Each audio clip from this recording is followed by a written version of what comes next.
Assalamualaikum warahmatullahi wabarakatuh.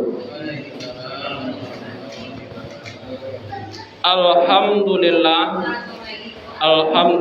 Rabbil alamin. Wassalatu wassalamu ala asyrafil anbiya wal mursalin wa ala alihi wa sahbihi ajma'in, amma ba'du. Bersyukur kepada Allah Subhanahu wa taala dengan mengucapkan alhamdulillahi rabbil alamin. Berselawat kepada Rasulullah sallallahu alaihi wasallam dengan lafaz doa, Allahumma shalli ala sayyidina Muhammad wa ala ali sayyidina Muhammad. Yang sama-sama kita hormati pengurus mushola, kemudian bapak-bapak, ibu-ibu jamaah Arafah yang insya Allah dirahmati dan dimuliakan oleh Allah Subhanahu wa taala. Amin ya rabbal alamin. Adapun judul kultum kita pada malam yang ke-23 ini, 3 renungan kehidupan. Bapak Ibu jamaah Arafah yang dimuliakan oleh Allah Subhanahu wa taala, ada 3 hal yang perlu kita ingat, yang harus awak indok manuan. Kalau 3 hal itu Pak Bu awak ketahui, kita alami, insya Allah kita akan merasakan tentram menjalani kehidupan ini. Ndak heran awak aleh. Apa 3 hal itu? Yang 3 hal itu pasti terjadi pada setiap manusia. Yang pertama, la salamata min kalamin nas. Kita tidak akan mungkin selamat daripada omongan orang lain. Artinya Pak Bu, kita tidak terlepas daripada cerita orang lain. Seelok apapun awak berbuat, pasti ada orang yang pengejian awak.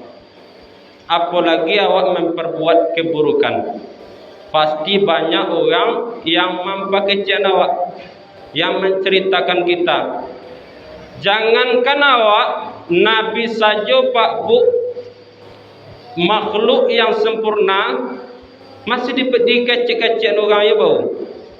Ada yang mengatakan Nabi orang gila, ada yang mengatakan Nabi itu tukang sihir, pendusta.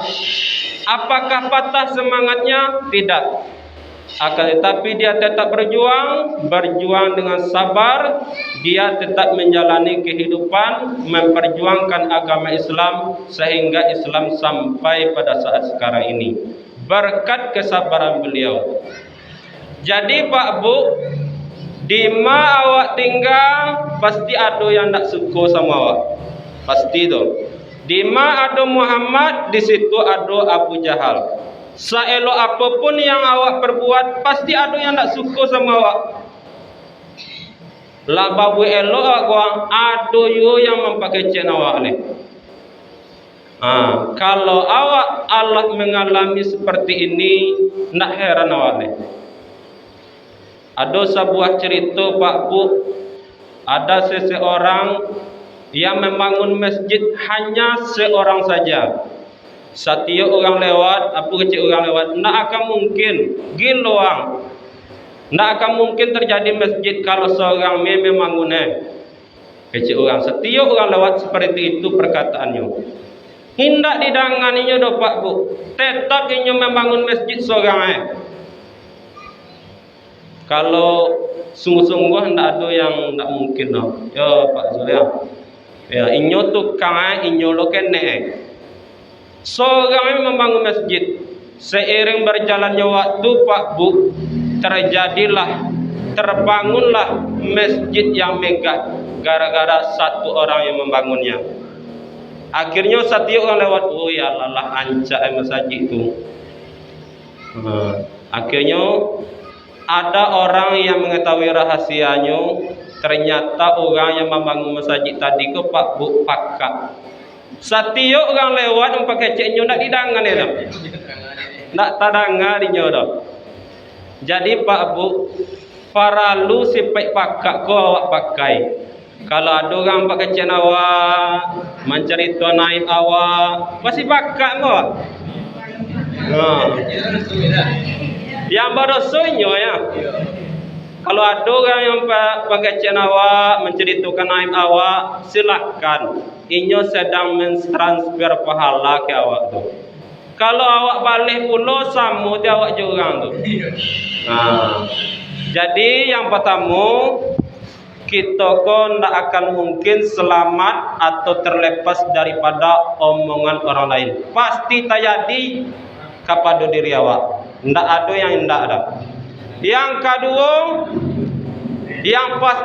yang pasti terjadi terhadap diri kita yaitu tidak ada ketenangan di dunia ini. La rohata fid dunya. Tidak ada ketenangan di dunia ini. Andai pun ada sebantai. Kadang lai piti awak, kadang tak lai dong. Sedang lai piti tu sanang hati awak. Tabalio nda, tabalio tu, tabue umah. Sedang tak lai piti tu gelisah, susah. Gelisah medi awak. Tu dek kehidupan tu Pak Bu. Kadang lai, kadang indah. Yang tenang selama-lama itu bila ketika menginjakkan kaki pertama kali ke dalam surga. Itu tenang tu. Tidak ada gelisah dah, tidak ada mencari pitih awak dah. Apa yang awak minta datang. Tidak pandai awak nyanyi pesawat dah. Ya Allah, hamba ingin naik pesawat, datang pesawat tu ke muka langsung. Tidak ada awak mencari-cari pitih di dalam surga Pak Bu. Tidak ada susah, tidak ada gelisah, yang ada senang di dalam surga. Baca mendapat ketenangan selama-lama dalam surga tu, banyak-banyak beramal soleh. Yang terakhir, yang pasti terjadi di dalam kehidupan awak adalah la najata minal maut. Kita kok tidak akan mungkin selamat daripada kematian. Apabila sudah masanya Pak Bu, walaupun awak bagondok di benteng yang kokoh, kalaulah masanya datang, ajalalah datang, tidak bisa ditunda dah. Pasti terjadi. Jam sekian, hari sekian, kalaulah masuk pasti terjadi, yaitu kematian. Tapi bukan masalah kematiannya Pak Bu. Akan tetapi sudah siapkah kita menghadapi kematian itu?